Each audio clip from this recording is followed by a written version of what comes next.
Hoy tenemos a Francisco Frugoni, especialista, no sé si coincidís, pero por lo que subís y por lo que veo, especialista en armar y hacer violas vintage, en envejecer, en especificaciones de, sobre todo, veo Les Pauls y eso, pero sobre todo en Strats y Teles, por lo que sé, por lo que he escuchado, un conocedor de lo que es Fender de 60 y picos para atrás.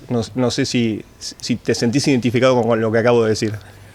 Sí, digamos, traté de especializarme lo más posible en menos cosas y tratar de abarcar más de lo que puedo, digamos, conocer, más de lo que puedo, digamos, entregar a la hora de hacer un laburo, con lo cual siempre opté por ese camino, ¿no? De hacer menos y hacerlo mejor que mandarme a hacer todo y aceptar laburos que después, pueda llegar a terminar teniendo algún problema, más que nada por desconocimiento, ¿no?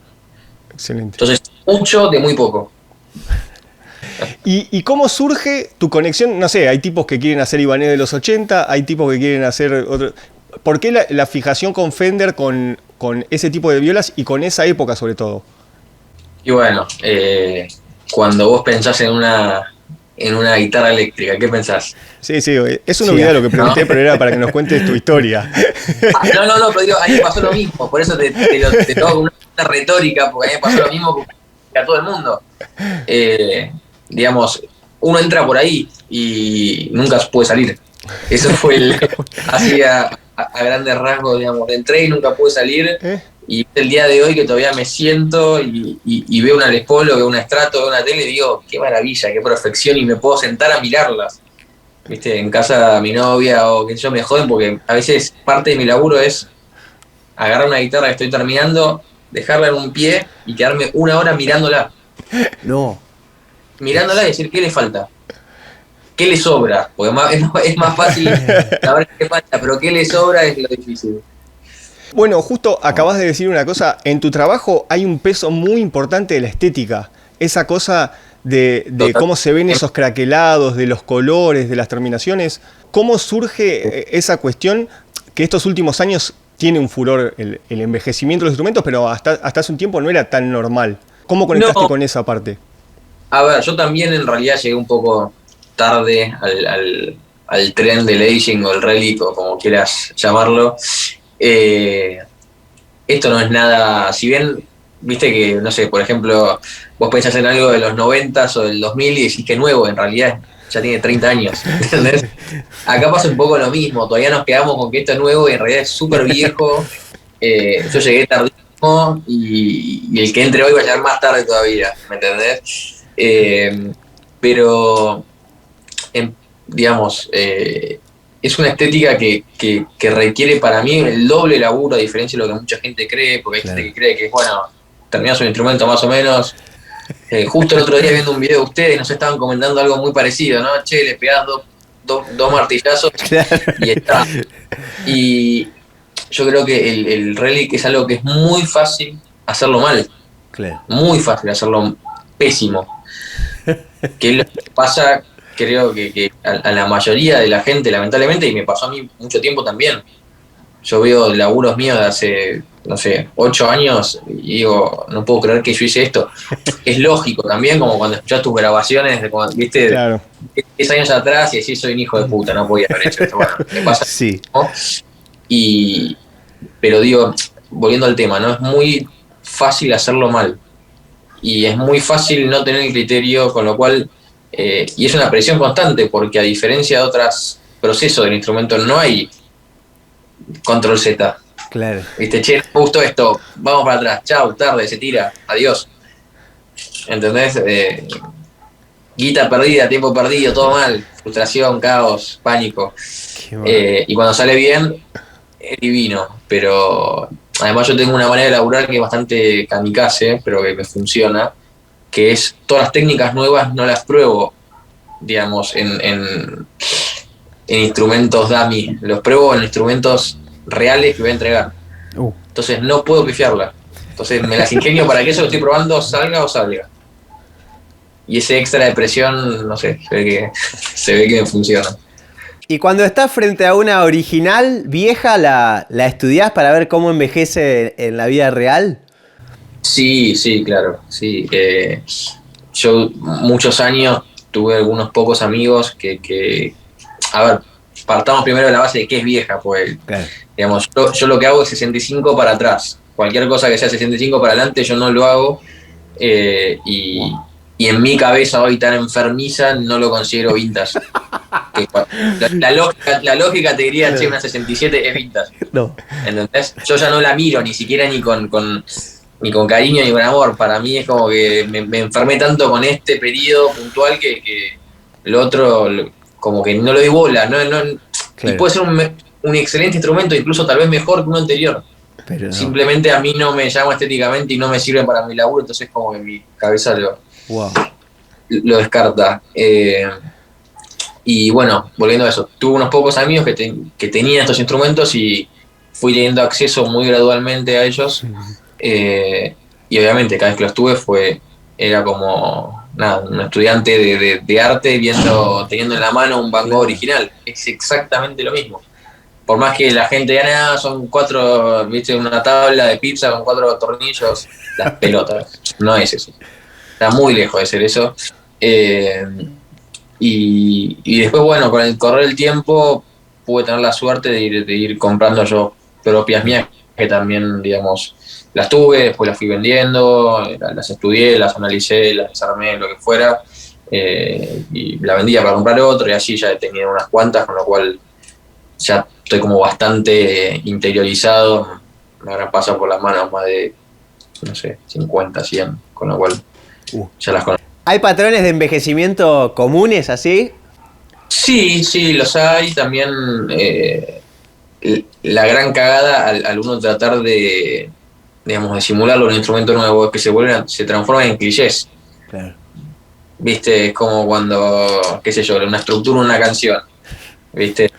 O sea, un A', B, C, todo lo final y ya está todo el tiempo igual, ¿entendés? Bueno, acá pasa lo mismo y ya es como que ya esperás que en el desgaste del mango, del brazo, haya un pedazo de madera, que los que lo hacen mal lo lijan, los que lo hacen bien lo desgastan, y ya esperás que en tal lugar cerca del jack haya golpecitos que la realidad es que sí, o sea, por algo se hace así, es porque en las originales pasa lo mismo. Solo que es muy difícil lograr hacerlo y que no se vea como muy obvio. Ahí está el desafío mayor para mí, digamos, el buen gusto a la hora de elegir el tipo de desgaste y con la técnica para hacerlo, el no caer en la obviedad que a veces no te queda otra. Por ejemplo, en un color over color, viste que necesitas que se vea el sunburst abajo de otro color. Claro. Sí o sí tienes que gastar en lugares donde se va a ver el sunburst. Si estás en el medio, se va la madera. Entonces caes en la obviedad de una manera medio obligada. Y después, lo más difícil creo yo, que es hacer que algo luzca viejo sin cagarlo a palos, es decir, en la textura y no en que le falte un pedazo de pintura. Claro. Vos tenés que agarrar 5 centímetros cuadrados de la guitarra en cualquier lugar que tienen que ver viejos. Qué locura. No es solo, ¿me entendés? La guitarra nueva y con un par de rayones y los bordes, ¿me entendés? Es la textura de cada... Bueno, no sé, es muy Está buenísimo. difícil. Claro, pero creo que lo estoy tratando. Está bueno. A mí estoy a entender dentro de mi locura. De estudiar como esos instrumentos, encontrás patrones porque convengamos que no eran épocas en las que se ofrecían distintos shapes de mangos, por ejemplo. Los mangos se iban moviendo según quién los hacía, un poco pasaba eso o no. La verdad que te estoy preguntando desde la teoría y no desde el conocimiento, porque no han pasado por mis manos instrumentos vintage. Entonces, quiero saber un poco eso, qué patrones vas encontrando, qué fuiste descubriendo de estudiar esos instrumentos vintage para tu trabajo, ya saliendo del envejecimiento y yendo más a la fabricación del instrumento. Mira, hay patrones que se suelen dar por año, entonces es muy fácil identificar, datar y, digamos, autentificar un instrumento por las características propias del año. Te doy un ejemplo muy como tal vez el más obvio, los mangos del 57, por ejemplo, en Fender, ya sea, digamos, en Telecaster como en Stratocaster, sobre todo en Strato se nota más, pero en las teles también. Es el famoso mango en B, que es literalmente es una B corta. No me hagan screenshot haciendo así. Así que bueno, era una B corta, básicamente, que era por la forma en que la fresa y el mango, digamos, con el ángulo y la forma de la fresa con la que cortaba los dos perfiles del mango para dar el perfil grueso y el lijado final, terminaba teniendo esa forma. Entonces es muy probable que en el 57, si vos tenés una guitarra de ese año y lo vayas a tocar, tenga un mango con forma de B, lo que se llama hard B. En el 56 era lo que se llamaba soft B, que era un poquito más suave, pero también tenía forma de B, en el famoso bate de béisbol de la tele 52, que es esa, viste, UD, depende de cómo lo quieras ver, gigante. Sí. Digamos, no lo hacían como diciendo, bueno, el año que viene vamos a hacer un soft B. El año que viene planeamos un definite. Digamos, salían así y se daban por tandas de años porque, digamos, tenía que ver con el proceso de construcción y ellos mismos estaban aprendiendo a la vez que hacían, iban corrigiendo errores que se ven, digamos, posteriormente, como el famoso vanish lip de las Telecaster, que es el cacho de cuerpo que sale, si vos ves el mango del cuerpo, el cacho de cuerpo que sale en el neck pocket, sí, que está mal, y que cuando el que no lo conoce cree que es un error, todas las 52 lo tienen, y después se fue corrigiendo con el tiempo porque básicamente la plantilla estaba mal hecha, punto. Y empezaron a hacer que una plantilla estaba mal. Y hoy es algo que te da autenticidad al instrumento si lo tiene, algo que incluso te lo piden, che, quiero una tele 52, no, lo quiero con el... ¿Entendés? Entonces no es solo copiar lo bueno, sino también copiar lo no tan bueno, digamos. Sí, es que también, esto es una opinión, pero en las características de un instrumento están todas las cosas, no sabés qué tanto afectan cada cosa. ¿Vos querés que sea como esa época? Eso es tan parte como el Swan Patch. No digo que afecte sonoramente, pero hay algo ahí, ¿o no? Sí, a ver, yo es lo que digo siempre que me preguntan, che, ¿y esto cuánto cambia? ¿Viste? Como se hablan de porcentajes. Che, ¿y la cejilla de hueso, cuánto cambia el audio en relación a una cejilla de bronce? ¿Un 5%? ¿Y qué sé yo? No lo sé yo, no sabe nadie, porque es imposible de medir. ¿Me entendés? Sí. Pero lo que sí sé y lo que sí puedo dar fe es que el total es la suma de 1000 cositas chiquitas que si cambias una, capaz probablemente no percibas la diferencia. Cambias 2, tampoco. Cambias 3 y así vas sumando hasta que en un momento decís, uy, pará, cambió totalmente. ¿A dónde fue? No fue en ningún lado, fue en todo. Entonces, cuando vos querés copiar algo al detalle, lo copias tal cual, no más o menos. ¿Entendés? Y lo estudiaste y decís, che, bueno, pasaba tal cosa en tal año, yo lo hago. Después me ha tocado mucho tener que explicar al cliente, che, ¿y esto por qué?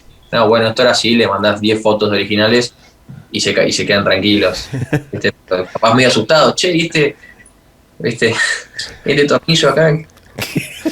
Hay un montón de mitos sobre la pintura, sobre el nitro, sobre el poli, sobre un montón de cosas. Pero también hay como una idea de que el desgaste de la pintura hace que esté menos sosteniendo el cuerpo, no sé cómo decirlo. ¿Vos percibís una diferencia cuando pintás bien el instrumento y después, no cambia, y después de cagarlo a palos, lo digo como una forma de decir, quiero decir, después del proceso, ¿sonoramente hay diferencia o no? Mira, primero no te lo sabría decir porque yo las pruebo una vez que ya están añejadas, con lo cual claro, las pruebo antes, salvo que tenga que hacer alguna prueba de un micrófono antes de pintar y demás, pero para mí no. Perfecto. Digamos, me considero muchas cosas malas y una de las pocas buenas que tengo muy buen oído y no hay ninguna diferencia. El que diga que las hay, te está mintiendo, para mí. Claro, es que pensaba, por ejemplo, en el gran ejemplo de esa moda actual del color over color. Sí. Hay violas carísimas de los 60 que están pintadas 2 veces, o sea que van en contra totalmente del criterio. Pero es que, digamos, todo eso fue una paja mental posterior nuestra. Claro, claro. ¿Me entendés? Eso era, che, hay una Sunburst. Bueno, me encargaron en Alemania una Olympic White, hay que tiene que salir pasado mañana. Pintá esa, dale. Muy bueno. Esa es la mes. Che, vamos a pintar dos veces para que después, dentro de 50 años, se desgaste, se vea copado. Todos esos son resultados, pero que no están buscados de ninguna manera. Y está bueno que es así porque te das cuenta de lo accidental que son la mayoría de las cosas que hoy consideramos lo que se hace coleccionable. ¿Me entendés? ¿Qué sé yo? Las famosas pocas estratos de los principios de los 60 que hay de caoba o de corina. Viste que uno dice, bueno, estratos teles, Alderson, Pash, listo. Y hay algunos pocos ejemplares de corina y hoy valen fortunas. ¿Me entendés? Y a ellos no les salió más hacerlo. Claro. Dijeron, "Che, hay una tanda colina, probemos". Bueno, no nos gustó, quedó muy liviano, se partía, listo, vamos, no la usamos más. Y hoy las 5 que hicieron valen 10 veces más que el, ¿me entendés? Es todo accidental y eso es lo lindo. Yo soy un amante del craquelado. Es como ver la pintura desgastada, esa como no lo puedo creer. Eso es una enfermedad mental, ¿no? Lograr eso, porque me imagino que vos no controlás exacto cómo va a suceder un poco. O sea, vos Es una tenés enfermedad mental lograrlo y una enfermedad mental que te guste. Perfecto, coincido.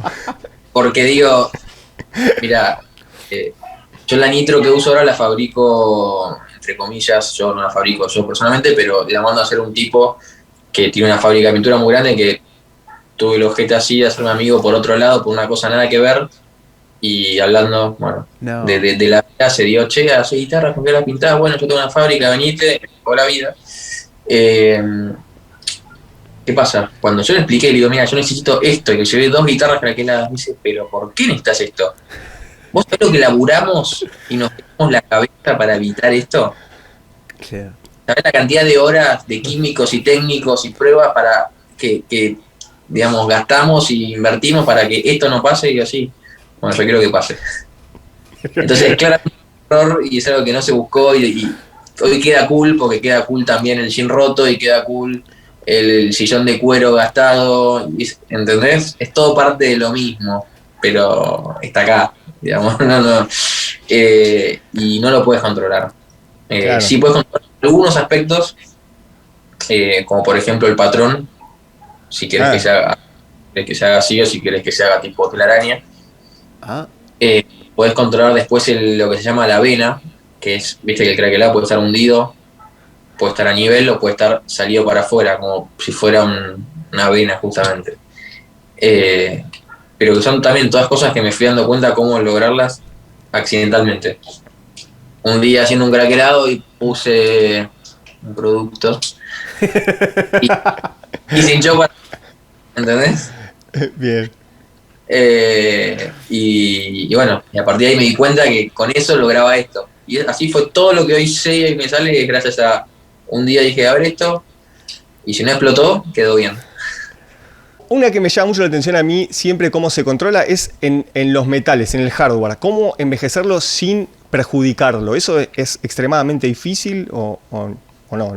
A ver, por eso creo que va también un poco de la mano con lo que decíamos recién. Lo que es extremadamente difícil con todo es llegar a lograr hacerlo. Una vez que te salió una vez, ya es una boludez. ¿Me entendés? Entonces decir, vamos para que el hardware no se arruine al envejecerlo. Envejeces 100, que te salen todos mal, que los tenés que tirar, que los tenés que prender fuego, hasta que uno salió bien y decís, bueno, ¿qué hice acá? Que funcionó. Ah, era esto. Entonces ya está. A partir de ahí lo haces indefinidas veces y siempre va a quedar igual.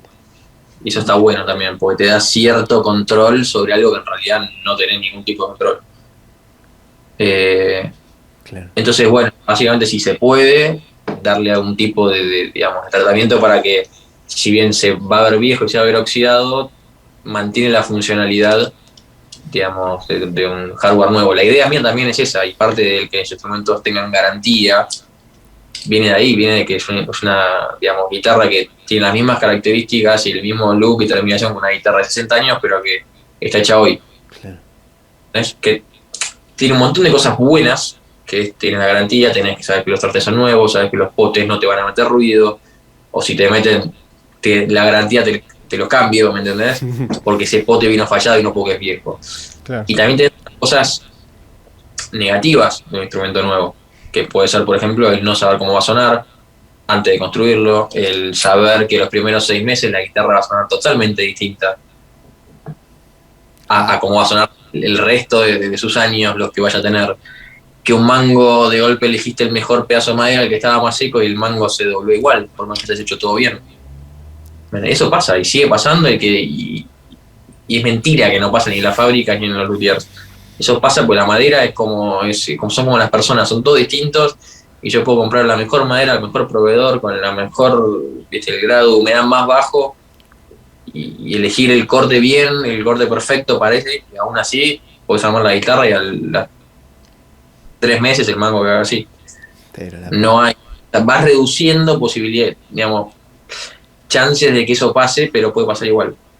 Que una guitarra de 60 años puede tener todos los herrajes oxidados que no funcionen, puede tener los potes rotos que haya que cambiarlos, y cada cambiecito baja $5.000, $10.000. Entonces, acá cambiar un pote son 500 pesos. ¿Eh? Qué bueno. Perdón, me acaba de interesar mucho una cosa que dijiste, que es, ¿tenés medio medido que tarda 6 meses un instrumento en acomodarse? Nunca había escuchado, no tenía conciencia de eso. Sí, sí, Qué bien. para mí, te digo 6 meses, pueden ser 3, pueden ser 8, Perfecto. pero digo que la guitarra no suena igual a la primera semana que tiene las cuerdas puestas. A los 6 meses te lo puedo asegurar, y es algo que no solo lo fui comprobando yo, sino que los clientes mismos les voy diciendo, che, bueno, si te gusta así, buenísimo, porque dentro de 6 meses vas a ver que va a sonar totalmente distinta y siempre para mejor. Siempre. No me preguntes por qué, porque no lo sé. Asumo que debe tener que ver con que todo se acomoda, con que la madera se acostumbra a estar, a estar vibrando, y que, digamos, en algún punto todo empieza como, si lo querés ver medio hippie, a laburar una misma energía, digamos. Si lo querés ver desde un punto de vista físico, tiene que ver con que la madera se acostumbra a la vibración, se acomoda en todas las partes, todo entra en tensión, y algo pasa, que es la suma de todo esto, que la guitarra realmente empieza a sonar mejor. ¿Qué pasa? Cuando vos vas a Talcahuano, Guitar Center, a donde quieras, y te compras una guitarra, ya está hecho ese proceso. Es como comprar un auto usado, por más que la guitarra sea nueva. ¿Por qué? Porque capaz estuvo colgada 1 año en el local, estuvo 6 meses en la fábrica esperando a salir, y estuvo, no sé, 1 año más en otro lugar, ¿entendés? Un depósito en Estados Unidos. Entonces, capaz cuando vos la tocaste, esa guitarra se fabricó 1 año y medio antes. Entonces vos ya sabés que ahí lo que suena es lo que va a sonar. Ya está. En una terminada hoy no.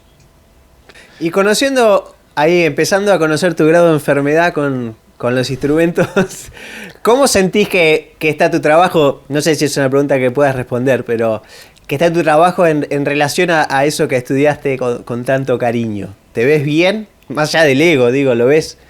Te sentás y decís, va bien esto. Muy pocas veces me pasa que sí. Digamos, 2 de cada 10 digo, la puta madre, genio. Y 8 de cada 10 digo, soy un pelotudo. ¿Cómo voy a hacer esto? Forro. Me puteo más de lo que me halago, pero la verdad que las 2, 3 veces que salgo bien es muy, también poder decirlo.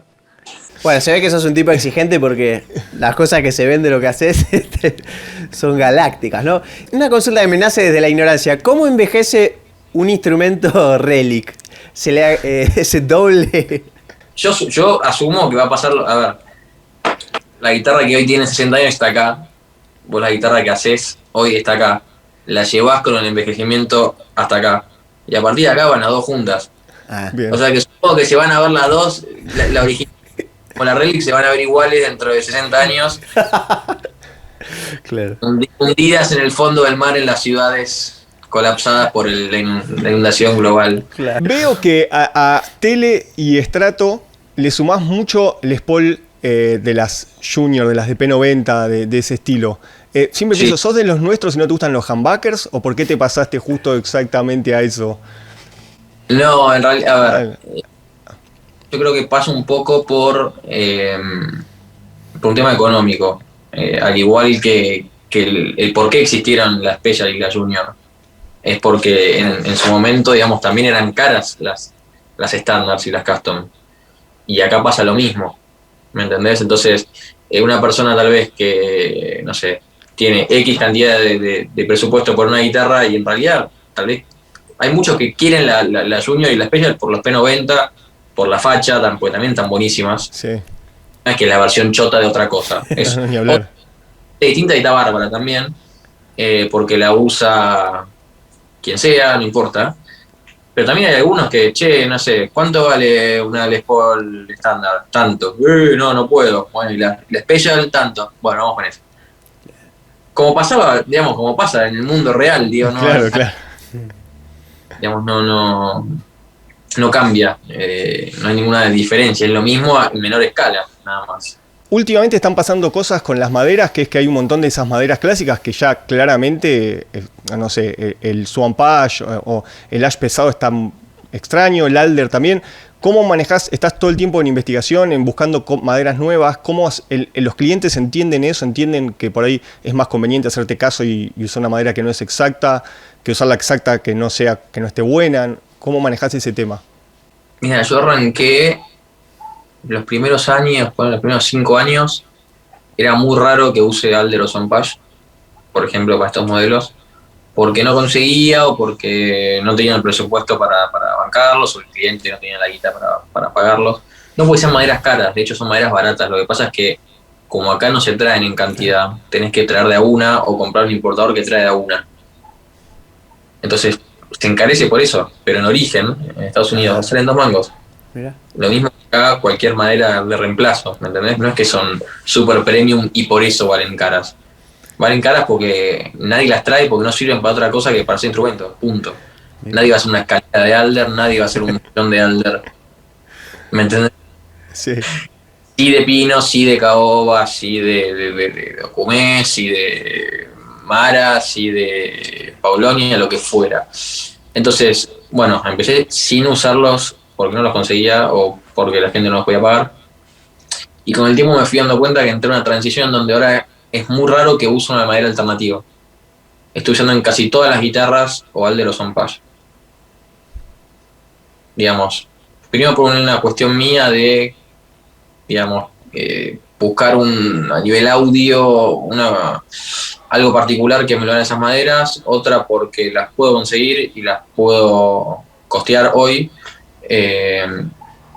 y sin embargo no reniego y no critico las maderas alternativas, porque para muchas cosas están buenísimas. Otra madera que uso mucho es el Red Cedar, por ejemplo, que lo uso no solo porque suena bárbaro, sino porque vos levantás una guitarra Red Cedar y como si no llevara nada puesto. ¿Entendés? No pesa, no lo sentís. Entonces, son maderas que tengo siempre en stock. Trato de siempre que pueda, digamos, restoquearme, porque el secreto está no en salir a comprar cuando necesitas, sino en tener siempre, porque ya también se fue acomodando al clima de tu taller y bueno, y un montón de otras cuestiones que cuanto más tiempo pasa de que la compraste, mejor. Lo mismo con el Brazilian. Cada vez que puedo compro, porque yo tengo la gran desventaja que mi instrumento, si no está hecho con Brazilian, no está 100% correcto. Pero es una madera que vale fortuna y que no todo el mundo la puede pagar. Entonces, ¿cómo haces? Entonces, por eso tengo diferentes gamas y diferentes rangos de precios donde, bueno, la querés como era, bueno, te puedo hacer una que se ve igual, pero no es igual. Vale otra cosa. Y en tu opinión sonora, Brazilian y Indian, ¿decís que hay una diferencia sonora palpable o?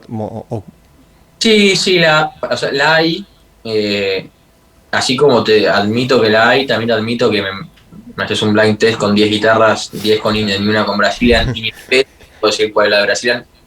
Yo creo que no podría, ni vos, ni nadie. No, sí, no, yo ya tengo claro que no podría, pero. Y aunque me avisen, ¿no? Pero sí cuando estoy probando un instrumento, digamos, hecho con Brazilian, sí le encuentro características sonoras en común a todos los que tienen Brazilian, que no veo digamos, en instrumentos con Indian. Y más allá del sonido, que existe la diferencia y que es real, es sutil, pero es real, es la parte estética. Y ahí sí no hay con qué darle. Sí, te das cuenta, sí. 50 metros y al tacto es totalmente otra cosa, y ahí sí con los ojos cerrados te digo cuál es cuál. Sí o sí. ¿Qué micrófonos llevan tus instrumentos? ¿Depende de la gama y eso? Mira, sí, depende de la gama, pero últimamente, los últimos 2 años, más o menos, estoy tratando de que lleven todo Frugoni, los estoy haciendo yo, junto con otra persona.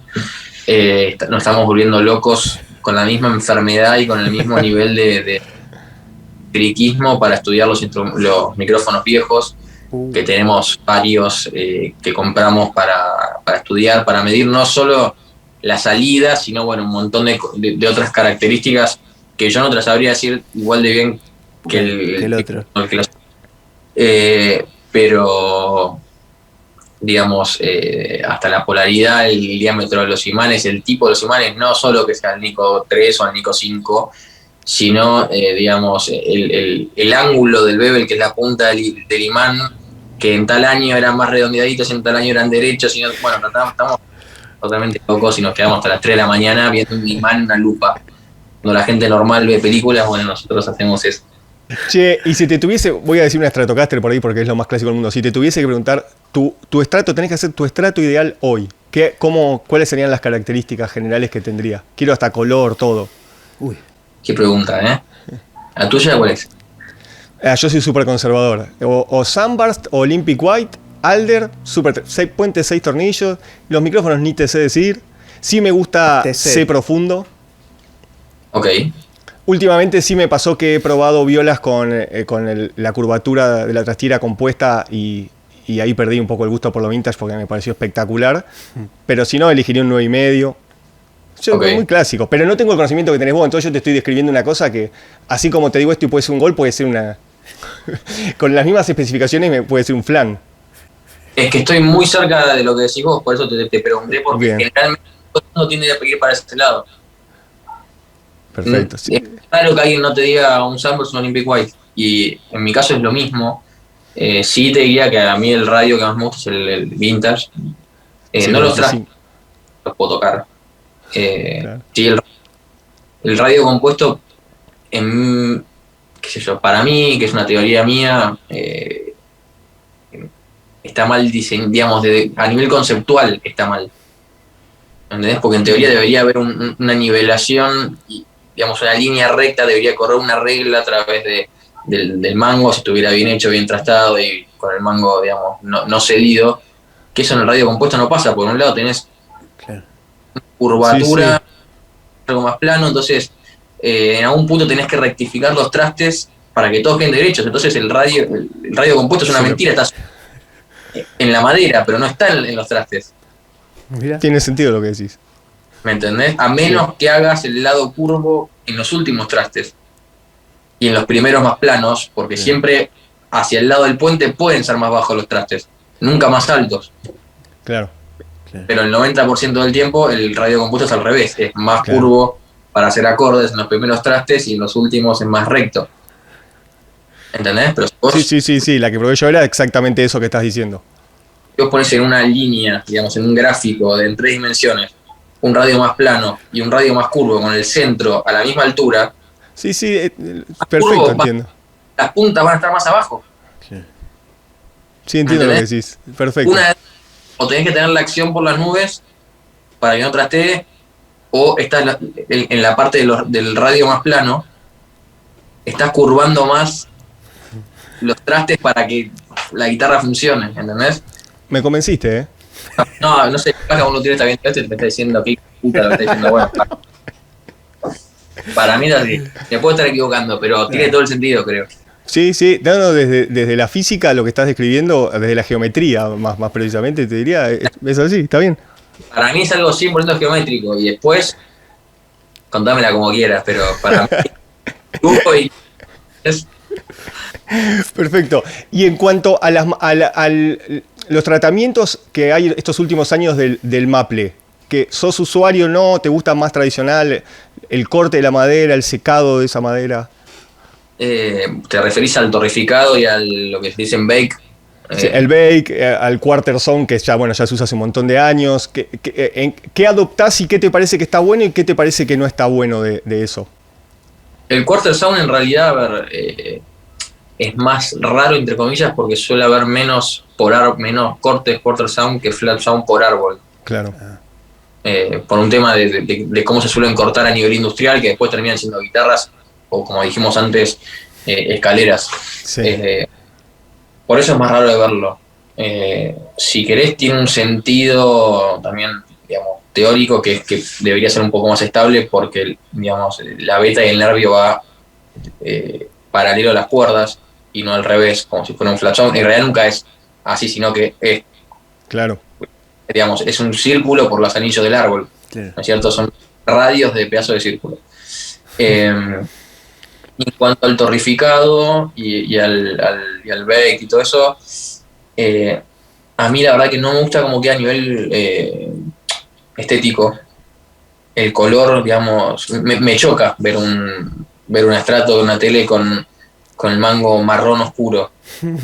Porque Sí, me marrón pasa lo oscuro mismo. no es el marrón oscuro de una laca vieja, que es mucho más sexy, ¿entendés? Es el marrón oscuro de todo, es obvio que es fake, ¿entendés?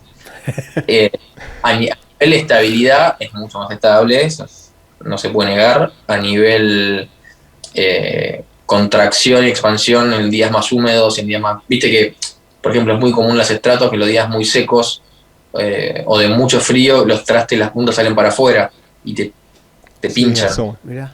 Eso en las guitarras nuevas pasa más todavía porque se está terminando de acomodar. Ah. Y si tienen mango desgastado atrás y es relic, pasa más todavía porque hay más superficie actuando de esponja, que no está laqueada. Entonces, eh, bueno, eso digamos, en el maple torrificado no pasa porque se sella, digamos, el poro de la madera y las células no absorben ni retienen ni sacan agua. Entonces queda como mucho más estable y también en teoría es más estable digamos, a la fuerza que ejercen las cuerdas al querer torcer el mango hacia adelante.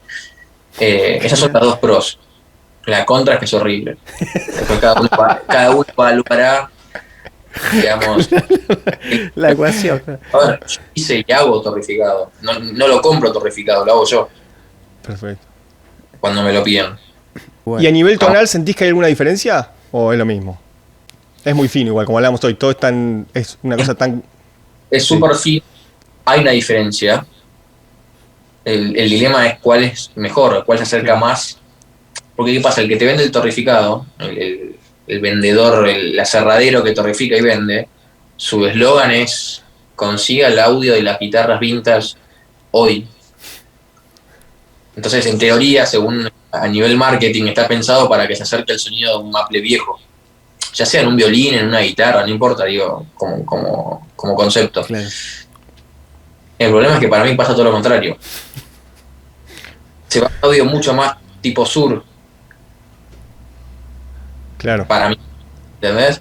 Y agarro un maple americano hard rock común, el de 10 pesos, entre comillas. Se entiende. Ahora sí, cuando termina la entrevista, 1000. Eh, y ahí está el sonido. Está ahí. El Excelente. maple con americano, el que se llama hard rock, ese es el que va. Qué manera de saber, viejo, es una locura. Ahora me voy en la ignorancia total. Me tiro a dormir porque... No está bueno. Fíjate que esto para analizar. En las 5 preguntas que me hiciste, en las 5 dijiste, esto te lo pregunto de total ignorancia. Todos somos ignorantes, nadie sabe nada. Coincidimos, pero acá el chiste un poco es hablar con los que hacen, porque está clarísimo que aunque no seas, o sea, no importa lo que sepas o no, hacer te hace aprender. O sea, que nos estás contando tu experiencia y eso es lo importante. Sí, no, igual, o sea, lo decía un poco en chiste, pero en realidad sí, en el fondo todos ignoramos y estamos todo el tiempo en constante aprendizaje y eso es lo lindo. Pero no solo en la construcción, sino, digamos, yo antes que luthier soy músico, entonces Claro. lo entiendo también y también lo puedo ver desde ese otro lado, que cada vez me cuesta más como quedar en ese lugar intermedio. Pero lo puedo entender de la misma manera y de la misma manera también hay un montón de cosas decisiones que tomo a la hora de construir, que si no fuera músico y si no hubiera vivido de tocar durante muchos años, no las podría hacer.